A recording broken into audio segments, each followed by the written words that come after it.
Welcome back. So let's start with the nation. UK court adjourns hearing in Ikwerimadu's case till October 31st. Terrorism has not affected food production. Kekemeke Folari remains Oyo APC choice for governor. Osun APC heads for tribunal over governorship poll. Lalong leads APC's presidential campaign council. 2023, PDP can win without Wike, Atiku tells parties, BOT. Federal government Google partner to block subversive YouTube channels. Petrol importation, we can't compete with NNPC, says Ipman. Which of the stories do we have here? Okay, so the federal government, through the Agriculture and Rural Development Minister, Mohammed Abubakar, at the weekly ministerial briefing that's usually organized by the presidential communication team at the villa, in response to questions about farmers not being able to access their farms as a result of insecurity and how that is affecting production. He says that if you really look at it critically, that yes, government is really concerned about the insecurity in the northeast, northwest, and north central, but there isn't a significant dip in production because of that. You know, that production is still good. And he also went ahead to say that 3.6 million indirect jobs have been created because, you know, we get funds, and we got this, we get funds internationally, and there's this fund that's about $538 million that was approved for special agricultural processing zones to support inclusive and sustainable agricultural development in Nigeria.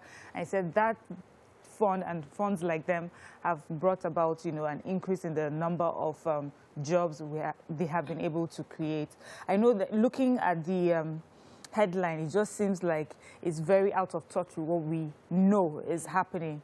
But he's saying, he's giving us numbers that we have created these indirect jobs, but do we feel the impact of these indirect jobs that have been created? And how true really is that production has not been impacted by farmers unable to access their farms with insurgency? So the federal government and Google have decided to partner to prevent what they call subversive YouTube channels. So a team of Google's team led in West Africa went to visit the Minister for Information, Lai Mohammed, and they went into talks on how certain channels, he was able to list some of them: Biafra Digest TV, Umu Biafra TV, Biafra Digest Asa Biafra TV, and all of those examples. I said such channels know that, you know, Google censors certain incisive words, and so when they get to that point, they speak in African dialect to escape them, or some of them broadcast their contents in local languages. And so he's asking for Google to do more. And Google, he also announced that they had a code that the government is proposing, a code of practice for interactive computer service platforms, internet intermediaries. And he said, Google in turn then commended him, said that they are in agreement with him totally, that they also have, you know, several efforts that they have made, put in place to check some of those channels. The director for Google, government affairs, public policy in the sub-Saharan Africa, Charles Morito, was saying that they also have a group called Trusted Flaggers, and they also have trained, that group is trained for citizens to track and flag contents of serious concern, especially on YouTube. They went for that to talk about another initiative that they have to check this. They then went on to talk about their subsea cable that, you know, they recently dropped, that came through Lagos, and that this is supposed to boost, which of course what the minister was talking about, the large number of users that they have in Nigeria, and said yes, this is supposed to boost economically, boost businesses on the online, help, and they are going to do their best to regulate and check any of those excesses. Okay, so the Independent Petroleum Marketers Association of Nigeria, IPMAN, yesterday are saying that the members cannot compete with the Nigerian National Petroleum Company, NNPC, on fuel importation. And one of the reasons they mentioned is because they are not able to access Forex, saying that these NNPC gets their foreign currency at official rates, but they are not able to. They have to go and sort, you know, for autonomous currency, and it's not been easy for them, and so they cannot favorably compete in importing PMS. But if anything relaxes and the government is able to make like a waiver for them, they will be. So I was thinking that is government not, the PMS is an essential commodity. Is there no way they can make it so that at least Ipman can get directly from the banks and get it at the official rate to make it easy for us to have a lot of PMS, so that maybe the prices can come down? The government needs to look into it. They need to. All right, let's move on to The Punch. We won't allow Lawan block Buhari's impeachment. Federal government to generate 160 billion from coal, data tax. Tinubu Shetima. Babachir, biting finger that fed him, says Shitu. Buhari mourns emeritus Prof. Mabogunje, ex-IG Balogun dies. Thank you. Wike's camp condemns PDP's antisocial posture, seeks redress. Akwa Ibom job seekers killer to die by hanging. Kwara pupil hangs cell for failing exam. Lagos policeman Sharif invade house, destroy 500 million property. More states to procure AK-47 as insecurity worsens. What stories do we have in the Okay. Quickly, just major headlines. Let's just do the condolences first. okay. So yesterday, we lost Safa Balogun, the former IG, as well as Professor Akima Boguje, the 90-year-old second set of the University of Ibadan, professor of geography. And Maguguje became popular for the donation that was made to the university of $1 billion back then towards an intervention, something that you can compare and balance with the issue, the interest of people in power. But he's one of the icons that we have in Africa. And then Tafa Balogun too, as IG then, did a lot of laudable things, except that, you know, towards the end of his tenure, this issue of fraud happened and he was investigated for it. That sort of led to his getting out of the service. Okay. Yeah, so the picture story, yesterday, I'm sure a lot of people saw it on social media, on TV, the 21-year-old Uduak Akpan, who had been, you know, convicted of killing the job seeker Inni Ubong Umoren, has been sentenced to death by hanging. Yes. Obviously, looks justice has been served here. Concerning how it went, all the stakeholders involved have said that they're happy in the way that the proceedings went. The court made sure that it starts almost day to day to make sure that we got to a conclusive end. Even his lawyer was saying that as far as they're concerned, justice has been served and the person who was meant to be convicted has been convicted. A little drama happened in the court after his sentencing. He said that he grabbed a lawyer beside him and tried to strangle the lawyer, and then he also tried to escape, but then he was held down and put into the van. I'm just so glad, you know, that we have seen the beginning. In this case, we've seen the beginning and the end of this conviction, and then we hope that investigations would, you know, because there's speculations that he did not do it alone. We're going to be talking about that. It's not even speculations. We will talk about it a bit. So I have this very sad story. A 17-year-old student of the Offa Grammar School in Offa local government area of Kwara State, Adegoke Adeyemi, allegedly committed suicide after failing to gain promotion to the next class in his school. So he took this examination, was supposed to be moving from SS1 to SS2, but then he fails the exams. And so they are saying that is maybe that is the reason he decided to take his own life. The case has been confirmed by the public relations officer, SP Okasanmi, and they said they are going to be probing further to find out if there are other things that likely may have made him to kill himself. But I'm wondering, why would he have to resort to killing himself for failing? Just for, I repeated the class. No. Some of us have there may be other factors. Yeah, so maybe investigations will show that there are other factors. I wanted to take the AK-47 story. Can we take it after the break? Okay, let's take a short break now. When we come back, we continue the newspaper reviews. Stay with us.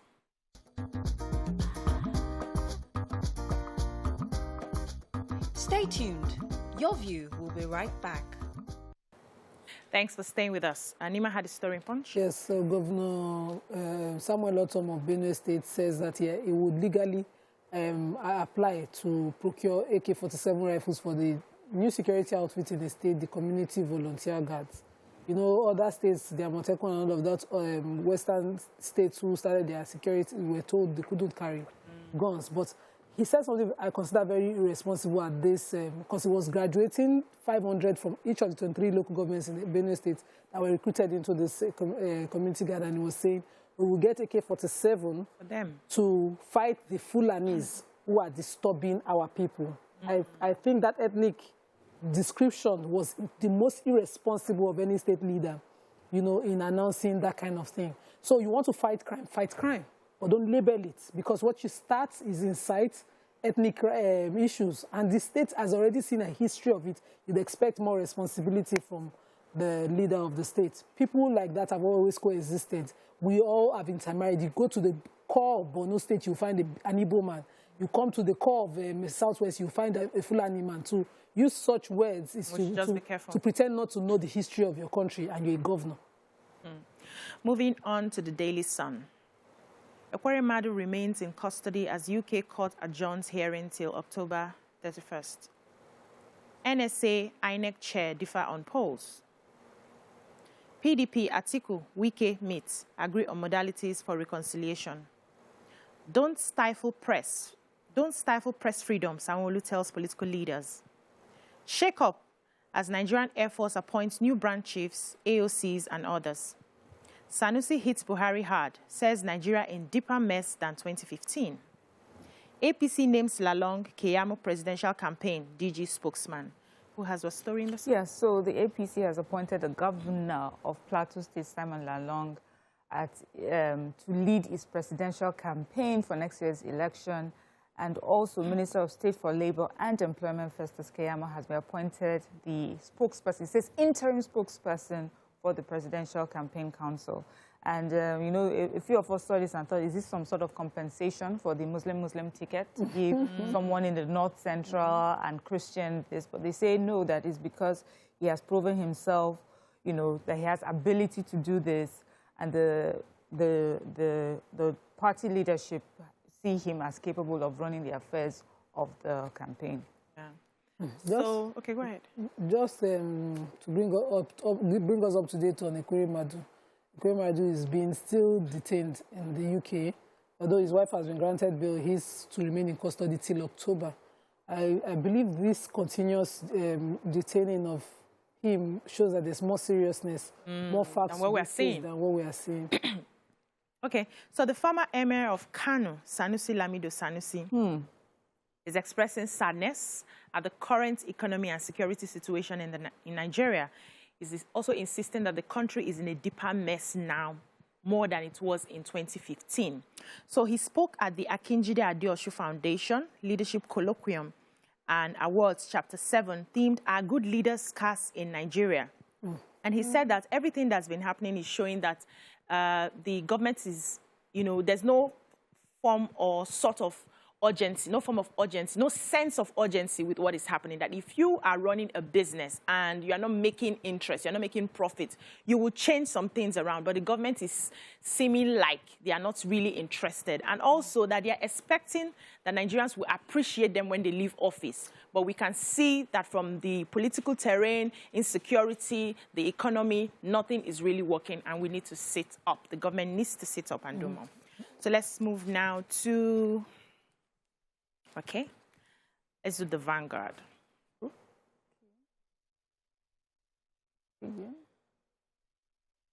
Attacks on schools. Federal government mauls armed guards. Ex-IGP Tafa Balogu dies at Lagos Hospital. Umoren's rape mother court sentences Uduak Abasi to death by hanging. We've taken that story. 2023 Atiku Wike meet pledged to resolve PDP crisis in 7 days. Nigeria in deeper hole than in 2015, says Sanusi. 2023 polls, I'll be devoid of any wuru-wuru, Buhari assures. That's a wuru-wuru. I wish somebody read that story. So what do we have in the Vanguard? Okay, so the U.S. Energy reports says that barely 24 hours of the decision of OPEC to increase, to stabilize crude oil prices across the world, the United States Energy Information Administration yesterday forced a drop. So crude oil has been selling for a comfortable $100 per barrel price. And this decision of the United States Energy Information Administration forced it to $90. So we just celebrated a small win, and then there's an issue already. So the current price is the lowest since Russia invaded Ukraine. And of course, you know, all the world crises have caused. Well, we're hoping. Okay. So speaking at the high-level summit, safeguarding the schools in Abuja yesterday, the Minister of Finance, Budget and National Planning, Mrs. Zainab Ahmed, said that the federal government was committed to protecting the nation's schools from further terrorist attacks. And what they're trying to do is to deploy security agencies across most of the schools, especially the high-risk states.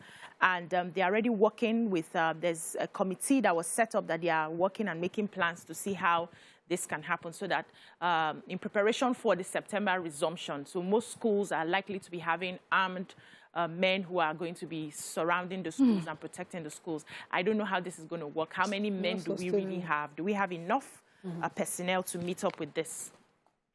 Let's move on to the Tribune. INEC projects 95 million voter population for 2023 polls. Federal government, Google, agreed to tackle YouTube channels of proscribed groups. Tafa Balogu dies at 74. We never had it this bad in Nigeria, ex-MS Sanusi. Alleged organ harvesting Ekweremadu to remain in custody for another 3 months. UK close to recession, Bank of England. Do we have anything here we haven't taken? Bank of England, okay. UK close to recession. So the Bank of England is warning that the UK economy will enter recession later this year.